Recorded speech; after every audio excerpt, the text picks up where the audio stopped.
BNP ক্ষমতায় এলেই বিশ্বকাপ জেতে ব্রাজিল, এবারও শিরোপার স্বপ্নে ৬০০ হাত পতাকা টানালেন সমর্থক।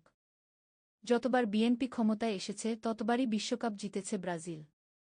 এবারও তার ব্যতিক্রম হবে না এমন বিশ্বাস নিয়ে মাগুরার মোহাম্মদপুর উপজেলার বালিদিয়া গ্রামে ৬০০ হাত দীর্ঘ ব্রাজিলের পতাকা টানিয়েছেন স্থানীয় ব্রাজিল সমর্থক শামীম শিকদার। শুক্রবার ১২ জুন উপজেলার বালিদিয়া গ্রামে স্থানীয় ব্রাজিল সমর্থকদের উদ্যোগে বিশাল এ পতাকা টানানো হয়। পতাকাটি দেখতে এলাকাবাসী ও ফুটবলপ্রেমীদের মধ্যে ব্যাপক উৎসাহোদ্দীপনা দেখা যায়। ব্রাজিল সমর্থক শামীম শিকদার বলেন, আমার বিশ্বাস, যতবার বিএনপি ক্ষমতায় এসেছে ততবারই ব্রাজিল বিশ্বকাপ জিতেছে। এবারও সেই ধারাবাহিকতা বজায় থাকবে এবং ব্রাজিলই শিরোপা জিতবে। তিনি আরও বলেন, ব্রাজিল শুধু একটি ফুটবল দল নয়, এটি আমাদের আবেগ, অনুভূতি ও ভালোবাসার প্রতীক। বিশ্বকাপ এলেই আমরা আনন্দোৎসবের অংশ হিসেবে বড় বড় পতাকা টানিয়ে প্রিয় দলের প্রতি সমর্থন প্রকাশ করি।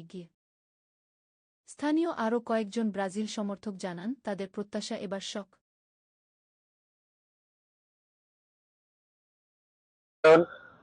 বিগত দিনে দেখে আসতেছি যে কয়বার বিএনপি ক্ষমতায় আসছে সেই কয়বার ব্রাজিল বিশ্বকাপ নেবে। তাই এই বছর ব্রাজিল বিশ্বকাপ নেবে আমরা আশাবাদী এই জন্য, কারণ এবছর নতুন সরকার গঠন হয়েছে, তারেক রহমান দেশ চালাচ্ছে, এই জন্য আমার কাছে মনে হচ্ছে ব্রাজিল এবার বিশ্বকাপ নেবে। কারণটা এটা হচ্ছে আমাদের আবেগ, অনুভূতি, ভালোবাসার দল। এই জন্য হচ্ছে আমরা প্রতি বছরই মানে যে কয় বছরই এই খেলাটা 4 বছর পর পর হয়, আমরা প্রতি 4 বছর পর পর এই পতাকাটা টানাই। আমাদের এলাকার ছেলে পেলে সবাই এই পতাকাটা নিয়ে আনন্দ উল্লাস করে।